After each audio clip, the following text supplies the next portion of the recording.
దేవుడిని విశ్వసిస్తున్న ప్రియులందరికీ దేవుని పేరిట వందనములు తెలుపుకుంటున్నాను. ఈరోజు దేవుడు మనతో ఫిలిప్పీలకు 4వ అధ్యాయము 4వ వచనంతో మాట్లాడుచున్నారు. ఎల్లప్పుడూ ప్రభువునందు ఆనందించుడి, మరలా చెప్పుదను ఆనందించుడి. ఆమేన్. మరలకు ఒకసారి చదువుకుందాం. ఎల్లప్పుడూ ప్రభువునందు ఆనందించుడి, మరలా చెప్పుదను ఆనందించుడి. ఆమేన్. ఎంత మంచి వాక్యం అండి, ఉత్సాహకరమైన వాక్యం కదా. మరి ఈ లోకంలో మనం ఎలాగ ఆనందిస్తాం ఒకసారి చూసుకుందాం. కొంతమంది సినిమాలు చూస్తూ ఆనందిస్తారు, డీజే పాటలు డ్యాన్సులు వేస్తూ ఆనందిస్తారు, డీజే పాటలు వింటూ ఆనందిస్తారు, సినిమా పాటలు వింటూ ఆనందిస్తారు, తాగుతూ ఆనందిస్తారు, పొగ కాలుస్తూ ఆనందిస్తారు, మత్తు పదార్థాలు తీసుకుంటూ ఆనందిస్తారు, చెడు సాంగత్యంతో ఆనందిస్తారు, మరియు అబ్బాయిలైతే అమ్మాయిలతో ఎక్కువగా మాట్లాడుతూ ఆనందిస్తారు, చెడు దృశ్యాలు చూస్తూ ఆనందిస్తారు, ఇంకా చాలా ఉన్నాయండి. మరి ఇలా ఒక్కొక్కరు ఒక్కొక్క రకంగా ఆనందిస్తూ ఉంటారు. కాబట్టి మనం దేవుని బిడ్డలం, మనలందరినీ దేవుడు తయారు చేసుకున్నాడు, మనం అందరం దేవుని విశ్వసిస్తున్న జనులం. కాబట్టి ఇవన్నీ వదిలేద్దామండి. ఇవన్నీ చివరి రోజులు, ఇంకా దేవుడు త్వరలో రానే ఉన్నాడు. కాబట్టి ఇవన్నీ వదిలేద్దామండి. ఇవన్నీ విడిచిపెట్టి దేవుణ్ణి ఆరాధిద్దాం, దేవుడిలో ఆనందిద్దాం. కాబట్టి ప్రతి క్షణము ప్రతి నిమిషము కూడా దేవునితో ఆనందిద్దామండి. మరి ఎలా ఆనందించాలని చూస్తే బైబిల్ చదువుతూ ఆనందిద్దాం, ప్రార్థన చేసుకుంటూ ఆనందిద్దాం, పాటలు పాడుకుంటూ ఆనందిద్దాం. సినిమా పాటలు కాదండి, యేసు ప్రభు పాటలు, చక్కని పాటలు ఉన్నాయి. ఇప్పట్లో కొన్ని పాటలు కొత్త అర్థాలు ఉన్నాయి, కానీ పాత పాటలు అనేక పాటలు ఉంటాయండి. అలాంటి పాటలు వింటూ అలాంటి పాటలు పాడుతూ కూడా ఆనందిద్దాం దేవుణ్ణి.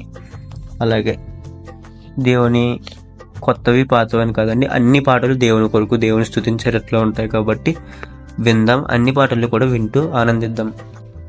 హెడ్ ఫోన్స్ పెట్టుకున్నా లేదా ఇయర్ ఫోన్స్ పెట్టుకున్నా దేవుణ్ణి ఆలకిద్దాం, దేవుడి మాటల్ని విందాం, వింటూ ఆనందిద్దాం. దేవుడు మనకి ఇచ్చిన ప్రేమతో, అదే ప్రేమతో ఇతరులకు సహాయం చేద్దాం. దేవుడు మనకి ఇచ్చిన దాంట్లో కొంతలో కొంత ఇతరులకు సహాయం చేద్దాం. అట్లా సహాయం చేస్తూ కూడా ఆనందిద్దాం. సువార్తను ప్రకటిద్దాం, ఆనందిద్దామండి. ఇంకెంతకంటే ఆనందం ఏముంటుంది. అలాగే అనేక ఆత్మలు రక్షిస్తూ ఆనందిద్దాం. ఇంకా చాలా ఉన్నాయండి, మీకు కూడా చాలా వరకు తెలుసు. కాబట్టి ఈ లోకాన్ని విడిద్దామండి. లోకాన్ని విడిచి ఇక నుండి దేవునిలో ఆనందిద్దాం, ప్రభువులో ఆనందిద్దాం. మరలా ఒకసారి వాక్యం చదువుకుందామా? ఎల్లప్పుడూ ప్రభువునందు ఆనందించుడి, మరలా చెప్పుదును ఆనందించుడి. దీన్ని కొంచెం మార్పు చేసి ఇప్పుడు మనం ఇక్కడ నుండి ప్రభువులో ఆనందిద్దామని బయటికి చెప్పుదాము. నాతో మీరు కూడా చెప్పండి. ఎల్లప్పుడూ నేను ప్రభువునందు ఆనందిస్తాను, మరలా చెప్తున్నాను, ప్రభువునందు ఆనందిస్తాను. అబ్బా, ఎంత ఉత్సాహకరంగా ఉంది. చెప్తుంటే నాకు ఉత్సాహం కలుగుతుందండి, మీకు కూడా కలుగుతుందని నేను నమ్ముచున్నాను. మరి చిన్న ప్రార్థన చేసుకుందామండి. మీ 2 కన్నుల్లో మూసుకొని ప్రార్థనలో ఏకోపించండి. తండ్రి, మీకే వందనములు. ఇప్పటి వరకు లోకంలో ఆనందించాను, ఇక నుండి లోకంలో ఆనందించిన తండ్రి. లోకంలో ఆనందించిన దాన్ని బట్టి దానివల్ల వచ్చిన దోషమును, శాపమును, పాపమును నా మీద నుండి, నా కుటుంబం మీద నుండి, రాబోయే తరముల మీద నుండి ఆ ప్రతి పాపాన్ని మీ రక్తంతో కడిగి నా హృదయాన్ని శుద్ధి చేసి నా హృదయంలోకి రండి దేవా.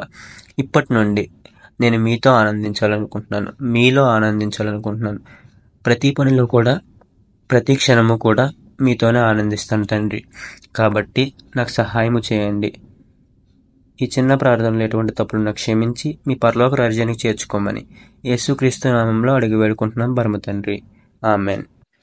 మరి ఇంత మంచి చక్కని వాక్యంతో, ఉత్సాహకరమైన వాక్యంతో దేవుడు మీతో మాట్లాడినట్లు అనిపిస్తే మీ యొక్క బంధుమిత్రులకు కూడా ఈ యొక్క వీడియోను పంపించి వారికి కూడా సువార్తను ప్రకటిద్దాం. వీలైతే మీ యొక్క వాట్సాప్ స్టేటస్లోను లేదా ఏదైనా గ్రూప్స్లో మీరు ఉన్నట్లయితే ఆ గ్రూప్స్లో కూడా ఈ వీడియో లింక్ను షేర్ చేసి దేవుని సువార్తను ప్రకటించి అనేక మంది ఆత్మీయంగా బలపడటకు సహాయం చేద్దాము.